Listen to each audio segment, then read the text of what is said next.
नमस्कार, आप देख रहे राजधानी समाचार। बात की जाए भोपाल की तो हमारे साथ बुंदेलखंड के युवा जो विधायक हैं राहुल सिंह लोधी खरगापुर विधानसभा से आए हैं। लगातार उनके क्षेत्र में जो पानी की समस्या रही तो कुछ दिन साल बरस पहले जो सुजारा बांध बना उस पर लेकर चर्चा करें। क्या लाभ मिल रहा है क्षेत्र में और किस प्रकार से खोले जा रहे, क्या पानी की लाभ हुआ? सुजारा बांध के बनने से हमारा पूरा क्षेत्र लाभान्वित है जी पहले जो किसानों की जमीन बंजर जमीन थी, पहाड़ थे, मैंने खुद ही देखे हैं जी जो 20-20 हज़ार में पहाड़ नहीं बिकते थे, उनके खेत नहीं बिकते थे। आज उन खेतों की कीमत 5-5 लाख रुपए एकड़ हो गई है और पूरे खेत पूरे पहाड़ सब सिंचित हो गए। पत्थर जहाँ थे वो सब किसानों ने हटा दिए। हर जगह खेती पानी आने लगा है। जो नहरों के माध्यम से नहरों का जाल बिछ गया है, वहाँ सब अपनी मोटरें लगा के पहाड़ों में भी पानी डाल रहा है और उनको प्लेन करके वहाँ खेती अब चालू हो गई है। पूरा हमारा क्षेत्र पानी से लबालब है। अब जो 20-25 गांव हमारे सुजारा उससे नहर से वंचित हो गए थे पानी आने से, वहाँ पे अब केन बेतवा, जब बुआ केंद्रीय मंत्री थी उस समय जो बुआ ने बनाया था केन बेतवा का जो प्रोजेक्ट बना था, वो प्रोजेक्ट पास हो गया है। मोदी जी ने उसका उद्घाटन कर दिया है। अब जैसे ही 1-2 साल में उसकी नहरों का जाल बिछेगा तो जो 20-25 गाँव जो छूट गए हैं, जो जतारा विधानसभा के कुछ गाँव छूट गए हैं, जो पृथ्वीपुर विधानसभा के गाँव छूट गए, वहाँ पूरे हमारे पूरे टीकमगढ़ जिले में पानी पानी हो जाएगा।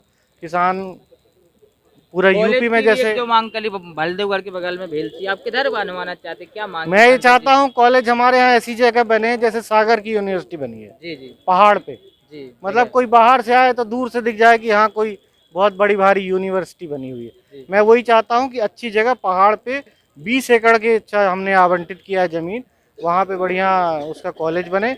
पहले जो जमीन आवंटित हुई थी वो बहुत ही कम थी, 4-5 एकड़ जमीन थी, उसमें विस्तार भी नहीं हो सकता था और आसपास इंक्रोचमेंट भी था। तो हम लोगों ने अच्छी ज़मीन तलाश करके पहाड़ के ऊपर 20 एकड़ ज़मीन आरक्षित करा ली, उसमें बढ़िया कॉलेज बनाएंगे। रोजगार के लिए कुछ बात की है सीएम साहब से, आपके विधानसभा के लिए कुछ ऐसी कुछ बात हुई हो? रोजगार के लिए हमने नए नए काम जो हैं, जो उस समय चुनाव के समय हमने घोषणाएं करी थी, जो उस चुनाव के समय मांग थी, जैसे जतारा बाईपास हो गया, खरगापुर बस स्टैंड हो गया, पलेरा में बस स्टैंड हो गया, ये सब काम हमने पूरे करा दिए हैं। आपके नजदीकी जिला है निवाड़ी, वहाँ चुनाव था, जिस प्रकार से भाजपा जीती है तो उसमें क्या भूमिका रही? आप भी गए चुनाव में, हमने देखा था, क्या कहना चुनाव में भारतीय जनता पार्टी की जीत पहले से तय थी। यहाँ भोपाल के स्तर पे ये हल्ला थी कि बहुत फंसी हुई सीट है, लेकिन जमीनी स्तर पे जितने नेता गए थे, आम आदमी से जब बात करी उन नेताओं ने और फिर हम उनको छोड़ने जाते थे तो वो नेता बोलते थे राहुल यहाँ तो बहुत अच्छा माहौल है, जीतना ही है। वो फालतू भोपाल में हल्ला है कि हार रहे। इतनी मेहनत करी सीएम साहब, इतनी बार आए, घर घर गए, सबसे बातें हुई, तो लोगों के मन में पहले ही से था, भारतीय जनता पार्टी के विचार सबके मन में है ही, विकास कर ही रही है।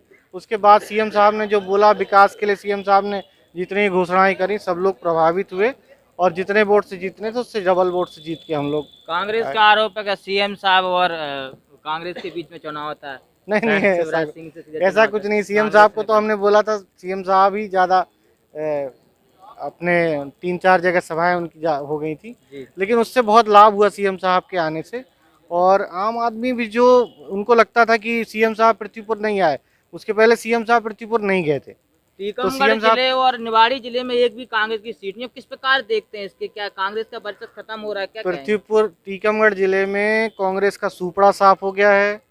टीकमगढ़ सीट से यादवेंद्र सिंह, वहाँ हम जहाँ से लड़ते हैं वहाँ से सुरेंद्र सिंह, अब ब्रजेंद्र सिंह आखिरी वजह थे, उनके अभी सुपड़ा साफ हो गया है। अब अगली बार टीकमगढ़ जिले में सिर्फ भारतीय जनता पार्टी के ही विधायक रहेंगे। सर पर टीकमगढ़ जैसे कोई मंत्री बनेगा, क्या लगता है आपको? उम्मीद है वो तो अब आगे देखेंगे, जो बनेगा बनेगा। बहुत बहुत धन्यवाद। लगातार हमारे राहुल सिंह लोधी खरगापुर के विधायक हैं, हमारे चर्चा हुई। राजधानी समाचार दिन report Bhopal. Subscribe now and press the bell icon. Never miss an update.